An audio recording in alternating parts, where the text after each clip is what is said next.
दोस्तों आज की इस वीडियो में दोस्तों देखेंगे मांग क्या है, मांग का नियम क्या है, ठीक है। और उसके बाद दोस्तों मांग का अर्थ क्या होता है, उसके बाद मांग के नियम की परिभाषाओं के भी बारे में देखेंगे। इसके बाद दोस्तों मांग के प्रकार के भी बारे में देखेंगे इस वीडियो में, ठीक है।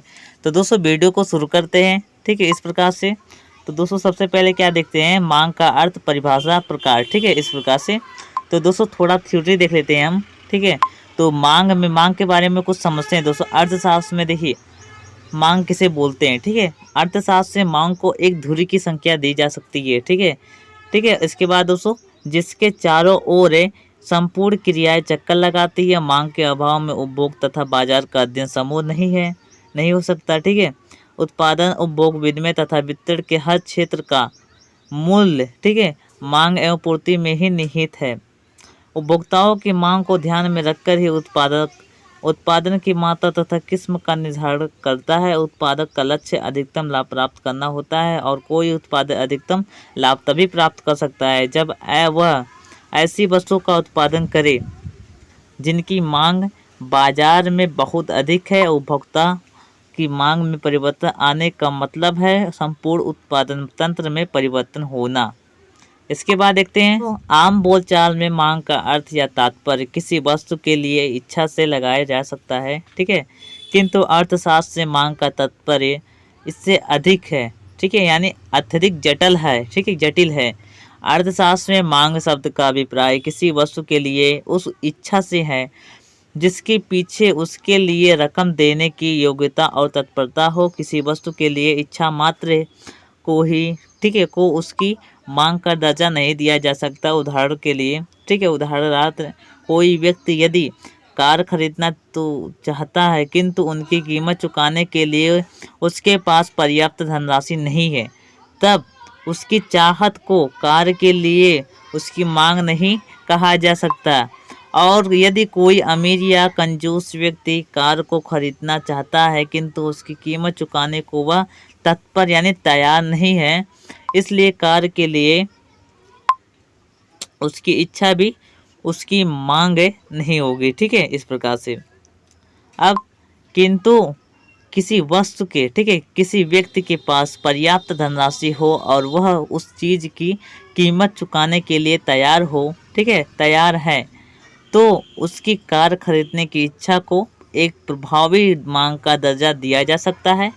इसके बाद दोस्तों मांग की परिभाषाओं के बारे में देखते हैं। मांग की परिभाषा, ठीक है। अब इसके बाद दोस्तों प्रोफेसर मेयस ने दिया था, ठीक है। प्रोफेसर मेयस के अनुसार वस्तु की मांग उन मात्राओं का एक कार्यक्रम है जिन्हें क्रयता संभव, ठीक है, कीमतों पर किसी एक समय में तत्काल खरीदने के इच्छुक होते हैं, ठीक है, इस प्रकार से। अब दोस्तों बेनहम ने क्या दिया था, बेनहम के शब्दों में यानी बेनहम के अनुसार एक दिए गए, ठीक है, एक दिए गए मूल्य पर किसी वस्तु की, ठीक है, किसी भी वस्तु की मांग है, वस्तु की वह मात्रा है जो उस कीमत पर समय की हर इकाई में खरीदी जाएगी। इसके बाद दोस्तों मांग का एक विशेष, ठीक है, अर्थ है, इसके बारे में देखते हैं। सिर्फ किसी वस्तु को खरीदने की इच्छा कोई मांग नहीं कहा जा सकता। इच्छा के साथ साथ सहमति एवं उससे खरीदने की क्षमता का होना जरूरी है, ठीक है। उदाहरण के लिए, ठीक है, एक व्यक्ति है जो कार खरीदना चाहता है, वह कार खरीदने के लिए तैयार तो है पर कार खरीदने में असमर्थ है क्योंकि उसके पास कार खरीदने के लिए पैसे नहीं है। अतः कार उस गरीब व्यक्ति यानी मांग है, ठीक है, गरीब व्यक्ति मांग नहीं है, ठीक है। तो इस प्रकार से, ठीक इस प्रकार से एक अमीर व्यक्ति है जिसके पास बहुत पैसा है लेकिन वह कंजूस है, वह कार को खरीदना चाहता है, वह कार को आसानी से खरीद सकता है, ठीक है, क्योंकि उसके पास बहुत पैसा है, लेकिन वह कंजूस है इसलिए वह पैसा खर्च नहीं करना चाहता है, ठीक है। तो इस प्रकार से कार तो पैसे से ही खरीदी जा सकती है। कार यहाँ भी मांग नहीं है, ठीक है, यहाँ पर भी कार यहाँ भी मांग नहीं है, ठीक है। संक्षेप में मांग तब पैदा होती है जहाँ इच्छा के साथ साथ सहमति और क्षमता होती है, ठीक है।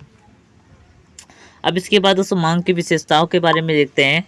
तो मांग के लक्षण या विशेषता उन्हें एक ही बोलते हैं दोस्तों, लक्षण और विशेषता को एक ही बोलते हैं, ये बात याद कर लीजिएगा, ठीक है। इसके बाद इच्छा तथा मांग में अंतर होता है। एक व्यक्ति सैकड़ों वस्तु की इच्छा रख सकता है पर उनमें से कुछ ही उसकी मांग होती है।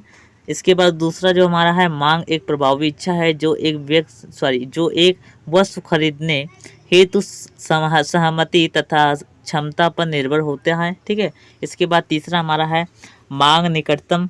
ठीक है, निकटता से मूल्य से संबंधित है। मूल्य के बिना मांग का अर्थ नहीं है। जी हाँ दोस्तों। इसके बाद चौथा पर हमारा आता है मांग समय विशेष से संबंधित होती है।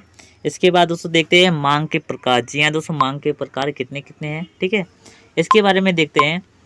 तो दोस्तों मांग के प्रकार इस प्रकार से उपभोक्ताओं, ठीक है, उपभोक्ता वस्तु और उत्पादन वस्तुओं की मांग।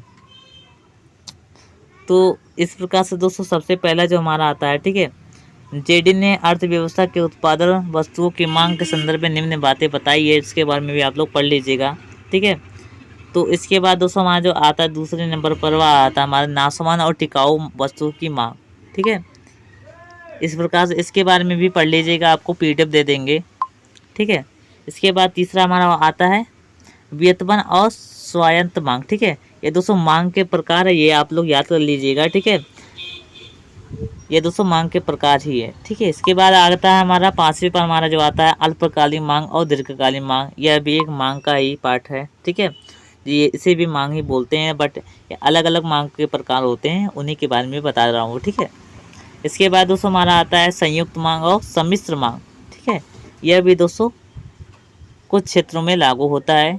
इसके बाद हमारा आता है, बस इतने ही दोस्तों मांग थे। ठीक है, मांग के प्रकार थे। तो दोस्तों आशा करता हूँ वीडियो अच्छा लगा होगा। दोस्तों अगर इसका पीडीएफ चाहते हो तो कमेंट बॉक्स में लिखिए। ठीक है, तो आपको हम पीडीएफ दे देंगे। ठीक है, धन्यवाद। अगली वीडियो में मिलते हैं, तब तक के लिए जय हिंद जय भारत।